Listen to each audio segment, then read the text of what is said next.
So let's venture into the benighted space of the Pariah Nexus and see what's coming in terms of lore updates and rules in this latest expansion for Warhammer 40k.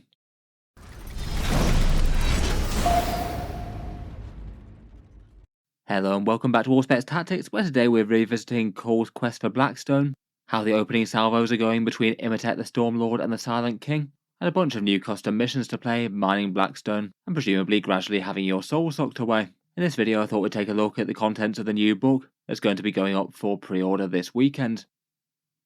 The book in question is the next campaign book for Warhammer 40k, Crusade Pariah Nexus, and I guess it's the next in their 10th edition Crusade series, following on from the Tyrannic War, though set in a completely different war zone and sector of space. The book's cost is £35, €45 or $60 for the 120-page book, kind of standard codex pricing from Games Workshop there. In my opinion, it gives you a lot less value than an actual codex would, given that you don't actually get the rules to play in a full army in it, and it's kind of expansion content. Though these definitely have an appeal to narrative gamers, and also people who want a whole bunch of glossy Necron and Admech lore. The book will be going up for pre-order on the 20th of January, and then full release should be on the 3rd of February if Games Workshop are sticking to their normal 2-week pre-order windows for 40k these days. And over the last few weeks, Games Workshop have given us a few teasers as what's expected to come in this book. Multiple segments of lore teasers, which in all honesty are probably the thing that I'm most interested in, and a rough idea of what the Crusade content will be. A system for mining Blackstone, some unique battle traits and relics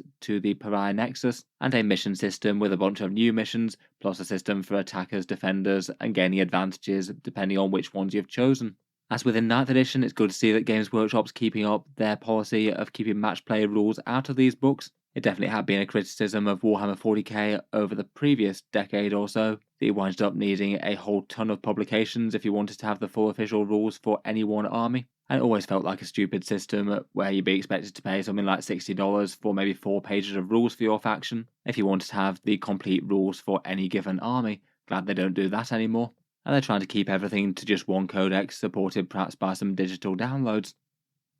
As mentioned, I did think it would be interesting to see what Games Workshop does when they return to the narrative story of the Pariah Nexus, which was pretty much the focus for the entire Indomitus launch of 8th edition, the new reimagined Necron range, and of course the rise of the Silent King. For a brief recap of that area of space, the Pariah Nexus is the sort of Necron-cursed area of space discovered by the Imperium during the Indomitus Crusades. A mixed Imperial force called Battle Group Calades encountered the space, where Necrons had erected a whole bunch of Blackstone pylons that sort of stilled the warp within the area, cut off the access of Psychers or the power of chaos within with the technology, but also by calming any access to the warp, they create an, if anything, more horrifying effect called the stilling, where living organisms just give up the will to live, and the Imperium discovers entire planets that have gradually wasted and died as the people on them lost any motivation to go about any of the things that you'd need to stay alive. The Necron Expanse seems to have been a region developed by the Silent King and Illuminor Xeras. After the lore of the first initial conflicts, the lore was further developed in the Warhammer Plus mini-series of animations called Pariah Nexus, which is pretty cool to see some action set there.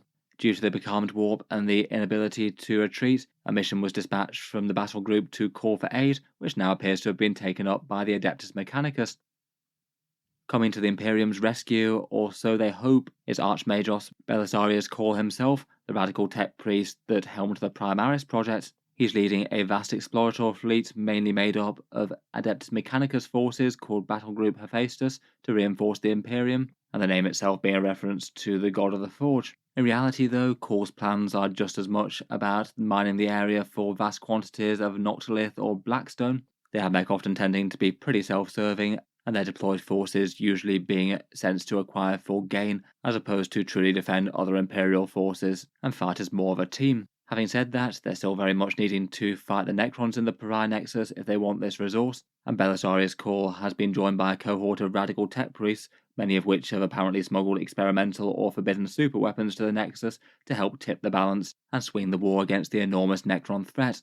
Cawl's ultimate plan for the mine Blackstone is to manufacture devices called liminal abrasors, supposedly ship-mounted devices that allow his fleet to more precisely modulate the energies of the warp, which kind of sound like they might be like the Necron pylons that they use to maintain the Pariah Nexus, though it's not entirely clear exactly what they do. I guess in theory, if you can have that sort of device more portable and available to the wider Imperium, it might potentially be a fairly direct weapon against the forces of chaos. In any case, the Necrons are going to be no pushover here. They have a vast numerical advantage and are fighting on home turf, and unified they'd quite likely be more than a match for the embattled humans. However, it seems that while all this is going on, the Silent King's forces are coming under attack from the civil war that's going on with Imhotep the Stormlord, one of the first overlords to awaken into the galaxy of the 41st millennium from their ancient slumber, and he used his early awakening to his advantage, consolidating power to himself, and at the head of his Celtic dynasty was pretty much the most powerful player in the Necron world until the Silent King's return. Now the nominal leader of the Necrons has returned to the fight though. He's not too pleased to have Imhotep usurp his authority, and in this war it looks like Imhotep is the aggressor, and there's already been a few details revealed about the conflict in a recent White Dwarf. Apparently for the Necron civil war, as the Imperium strikes from the northwest of the Pariah Nexus, the forces of the Stormlord strike from the northeast, attacking isolated Zarican forces or other dynasties allied with the Silent King, though Imhotep does seem to have been conducting warfare in a very statesman-like way, strictly adhering to every single Necron code of honour, pronouncing where he will strike to allow forces to retreat if they cannot withstand his might, and sometimes allowing a trial by champions to decide the fate of worlds, so as not to weaken the greater strength of the Necrons overall amidst the wider galaxy. The Silent King facing the pressure from two threats with the Forge Worlds plus Imhotep both on the aggression, and he resorted to using certain forbidden superweapons himself, decreed unlawful creations of the Technomandrites aeons ago, and this further alienated several dynasties that were already considering siding with Imhotep, the powerful chronomancer known as Orichan the Diviner among them. It seems that between all this, there's a three-sided conflict going on within the Pariah Nexus, and it's maybe not too clear who the overall victor will be, if indeed Games Workshop does decide to tell us who has the upper end of the conflict with the conclusion of the lore in this book. In any case, I do think it's kind of interesting to get a bit of progression for the Imhotep versus Silent King story that's sort of been bubbling in the background of the Necron lore for a while now. Otherwise, besides lore, the other attraction for the book is a whole bunch of Crusade things. As per standard with these Crusade expansions, you get some extra battle traits and relics that you can expend resources to give you to your squads or leaders. These often tend to be themed to the war zone being fought in. There's a lead from the front one to allow you to infiltrate a unit, a terror assault option where supposedly your warriors fighting within the Pariah Nexus take on a bit of the true horror of the place, and they cause battle shock tests on the enemy. An ancient shield that's been unearthed in the quest for Blackstone that gives you a 4+ invulnerable save for your character, and a fun relic called Van Takran's Mirror that gives you stealth and -2 to enemy charge rolls, but I quite like the lore snippet for that one. It's a sinister pre-Imperium device that was brought along by one Magos that's rumoured to slowly fade the bearer from reality, which sounds like it happened to poor old Magos Charth. Otherwise, sounds like there's both a campaign and a mission system within the book. The campaign system designates your faction as either a Seeker of Blackstone, a Protector, I guess that'd be the Necrons, or Interlopers fighting for themselves. They can be the primary motivation for your faction while they're fighting within the Pariah Nexus Dead Zone. As well as normal Crusade resources, you can also have the option to gain Blackstone in battles, and that can also be spent for certain relics or battle honours, such as this Empathic Declinator that gives you a 5+ invulnerable save if you're near objectives, or a Warlord trait style battle honour that gives you an advantage depending on whether your army is deployed aggressive, balanced, or defensive, maybe giving you a bit of motivation as to which one of those you pick for the battle. Talking of which, this plays into the mission system that you can play with this Crusade book. It sounds like each time you play a mission, you sort of have this little mini-game step where each force chooses to go on the aggressive, be balanced, or go on the defensive. They've not shown off the actual missions yet, but I guess it might have some bearing on where you might deploy, or maybe who goes first or second. Depending on what you choose in a sort of game of rock, paper, scissors, it gives you an advantage to one player or the other. Sometimes you have to roll off for it if you pick the same thing, and then each mission has an advantage if one player manages to land it. For an example, they gave this Geist in the Static special rule, where if you gain the advantage in that one of your units gets infiltrators, which could be really quite big, though apparently it's not allowed to start on a midfield objective.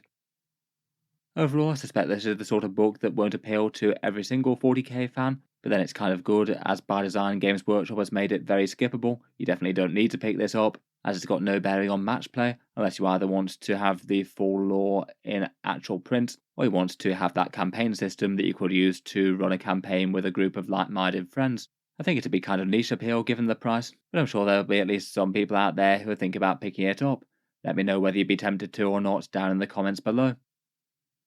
If you've enjoyed the video and you'd like to see more like this, then feel free to subscribe to Allspec Tactics, or I'll certainly keep the regular 40k videos coming. I do tend to post new ones just about every day. Finally, if you have been enjoying all the videos on the channel, I would just like to mention that Allspec Tactics does have a Patreon page as well, and you can find that linked in the video description if you'd like to help support and keep these videos coming. Channel patrons do get a fair few advantages, seeing certain videos early, regular votes to see what sort of things come next on the channel, and automatic entry into the regular prize giveaways with the chance to win some big model kits each month. If any of that sounds good to you, or you'd just like to help support, the link is down in the video description. In any case, a massive thank you for listening, and I'll hope to see you guys next time.